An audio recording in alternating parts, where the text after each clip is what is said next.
अभी एक विवाद आ गया था, उस विवाद पर नहीं जाना चाहता। जब वो हज का सब्सिडी खत्म हुई तो कुंभ मेले का विषय आ गया।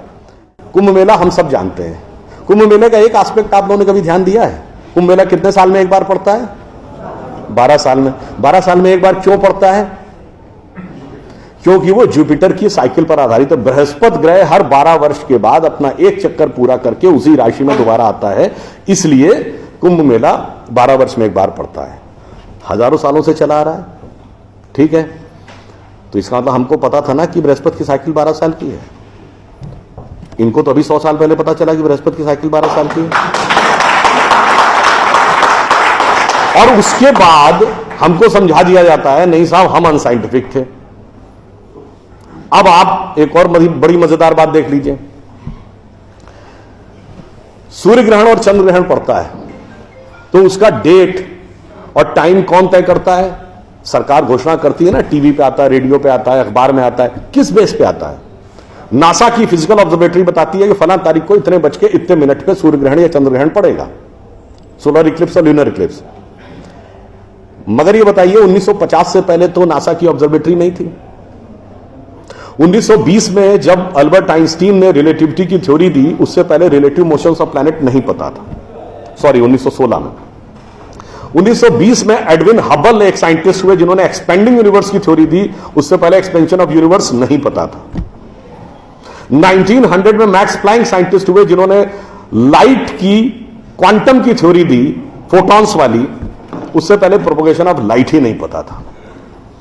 1897 में जे टॉमसन ने इलेक्ट्रॉन खोजा, उससे पहले आप मानते थे एटम अनडिविजिबल है। और 1633 में आप ये कहते थे, गैलीलियो को फांसी दे रहे थे इस बात के लिए कि उसने कहा सन रिवॉल्व्स राउंड द अर्थ गलत है। तो भैया आप 380 साल चल के जहां पहुंचे हैं, हमारा पंचांग तो युधिष्ठिर के जमाने से एज इट इज चला आ रहा है 5100 साल। मतलब ये लॉजिक नहीं है, ये तो साइंटिफिक प्रूफ। फिर भी हमें समझाया जाता है कि साहब जो हमने सोचा उस सब हम अनसाइंटिफिक थे, हम गलत थे। बड़ी मजेदार बात है। इन ए स्पैन ऑफ लिविंग जनरेशन 50 साल में देखिए ये जो अर्बन नक्सल्स थे उन्होंने हमारे दिमागों में क्या क्या भरा और फैक्ट क्या था। 50 साल पहले जिस जिस चीज का मजाक उड़ाया गया वो चीज आज ठीक उसके उलट हो गई।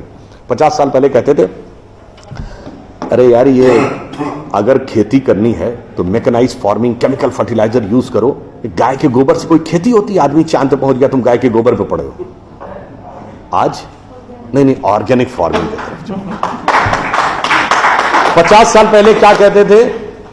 अरे भाई ये जड़ी बूटियों फल पत्ती खाने से कोई इलाज होता है? नीम हकीम खतरा है जान। खाना है तो नई दवाएं खाओ, क्लोसिन, मेटासिन, टेरामाइसिन। आज आप क्या कहते हैं? नहीं, केमिकल नहीं, हर्बल मेडिसिन की तरफ जाओ। ठीक, आज से केवल 50 साल पहले आप ये कहते थे, जब हम कहते थे पेड़ों की रक्षा करो, जंगल की रक्षा करो, पहाड़ की रक्षा करो, कहते थे this is the reminiscence of a primitive tribal civilisation.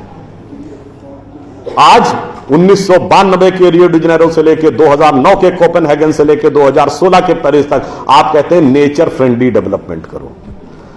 भैया सब कुछ उलटता जा रहा है। जो हमने कहा, जिसका आपने मजाक उड़ाया, वो सब कुछ सही होता जा रहा। अब मैं एक और बात कहूंगा जिसका कि बहुत मजाक उड़ाया गया, शायद हम लोग कभी ध्यान नहीं देते। भारत में यह कहा जाता था कि ज्ञान प्राप्त करना है तो ध्यान लगाओ। संत महात्मा जाके गुफा में ध्यान लगाते थे, पीर फकीर जाके कहते थे इल्हाम हो जाएगा। लोग कहते थे क्या बेवकूफ है, हाउ इज इट पॉसिबल? ऐसा कहीं हो सकता है क्या कि जाके ध्यान लगाया और ज्ञान प्राप्त हो गया? If you want to attain knowledge you must outreach, understand the things, meet the people, visit the place, like what Darwin has done. अब 50 साल बाद मैं आपसे पूछता हूं, आपको न्यूयॉर्क टाइम्स अखबार पढ़ना है तो दो रास्ते हैं। एक, यहां से दिल्ली से न्यूयॉर्क की फ्लाइट पकड़िए, 16 से 22 घंटे लगेंगे डिपेंडिंग अपॉन योर फ्लाइट, और आज का अखबार कल पढ़िए। और दूसरा है कि मोबाइल पे डाउनलोड करिए खट से और पढ़ लीजिए। क्यों? आपके हाथ में डिवाइस है, जिसने डिवाइस बनाई उसने सॉफ्टवेयर भी बनाया है, और जिसने सॉफ्टवेयर बनाया उसने सपोर्टिंग नेटवर्क भी बनाया है। उसी ढंग से हमारा शरीर एक डिवाइस है, तो इसके अंदर मन, बुद्धि, चित्त, अहंकार और कॉन्शियसनेस एक सॉफ्टवेयर है, और उसका कनेक्टिंग नेटवर्क भी है। बस नेटवर्क से कनेक्ट होना है और सब डाउनलोड है। और अंत में मैं एक उदाहरण दूंगा। सब कुछ कहा जाता था कि पैसे के कारण शोषण हुआ, इसलिए खड़े हो जाओ, लोगों के साथ भिड़ जाओ। हमारे यहां परंपरा में त्याग का महत्व था। हम आपसे पूछें, दो राजा बताइए जो सबसे बड़े महान माने गए भारतीय संस्कृति में, राजा राम और राजा हरिश्चंद्र। दोनों इसलिए कि त्याग किया, इसलिए नहीं कि बड़ा बड़ा इलाका अलेक्जेंडर द ग्रेट की तरह कब्जा कर लिया। अब मैं एक आपको उदाहरण देता हूं, वो त्याग कैसे समाज में रचा बसा था। हमारे पूज्य संतों में से एक हुए संत रविदास, काशी के रहने वाले थे। उनके पास भगवान राम की एक मूर्ति थी। काशी नरेश उनके पास गए, कहा जाता था इतनी सिद्ध मूर्ति है, आप कृपया इसे मुझे दे दीजिए। ऐसी मूर्ति राजा के पास होनी चाहिए राजभवन में, ना कि इसमें मैं इस मूर्ति के वेट का 10 गुना सोना आपको दे दूंगा। उन्होंने मना कर दिया। उन्होंने कहा जी इसके वेट का 100 गुना सोना दे दूंगा। उन्होंने मना कर दिया। तो राजा को थोड़ा क्रोध आ गया। उसने कहा ऐसा है रैदास जी, आज जिस झोपड़ी में रह रहे हैं इसमें जितना सोना आ सकता हो नीचे से ऊपर तक उतना भर लीजिए, उतना मैं आपको देने को तैयार हूं। तो एक बार उनकी पत्नी का मन आया कि भाई ऐसा बढ़िया ऑफर नहीं मिलेगा, अब हमें इस पर विचार कर लेना चाहिए। रैदास ने क्या जवाब दिया, एक मोरो राम नाम धन, एक मोरी आशा, ऊ धन आई है ई चले जाइए, ना चाहे भगत रैदासा। मना कर दिया। रैदास जी क्या थे, वो जूते बनाते थे, आज की परिभाषा के अनुसार दलित थे। अब आप आइए, संत कबीर जुलाहा थे, आज की परिभाषा के अनुसार ओबीसी। जब उन्होंने, उनके बेटे ने भगवान के भजन के बजाय पैसा कमाना शुरू किया तो कबीर ने क्या कहा, उनके बेटे का नाम था कमाल। उन्होंने कहा बूढ़ा वंश कबीर का उपजा पूत कमाल, और हरि का भजना छोड़ के घर ले आया माल। यानी उन्होंने उसको डिस्कार्ड किया। आप त्याग में रह के दिखाएंगे। अब आप आइए, मीराबाई राज परिवार की थी आज के हिसाब से, फॉरवर्ड। और उन्होंने क्या कहा, पायो जी मैंने राम रतन धन पायो, और जन्म जन्म की पूंजी पाई बाकी सबे लुटायो। उन्होंने भी पैसे की तरफ नहीं रहा। और अंत में ये सब एक ही कंटेम्परेरी है, तुलसीदास जिन्होंने रामचरितमानस लिखी, वो ब्राह्मण थे, फॉरवर्ड आज के जमाने के हिसाब से। कहा जाता अकबर उनके पास गए। अकबर ने कहा कि आप हमारे दरबार में आकर स्थान ग्रहण करिए, हम आपको 60,000 की मनसबदारी देंगे। उस जमाने में मनसबदारी एक रैंक होती थी। तो जैसे 40,000 की मनसबदारी वॉज मैक्सिमम, 60,000 का मतलब हुआ कि राजा के बाद सबसे बड़ा स्टेटस आपका होगा। तो तुलसी ने क्या जवाब दिया, हम तो सेवक राम के हियो धरो दरबार, हमारे तो हृदय में भगवान राम का दरबार धरा हुआ है। तुलसी का अब होएंगे नर के मनसबदार।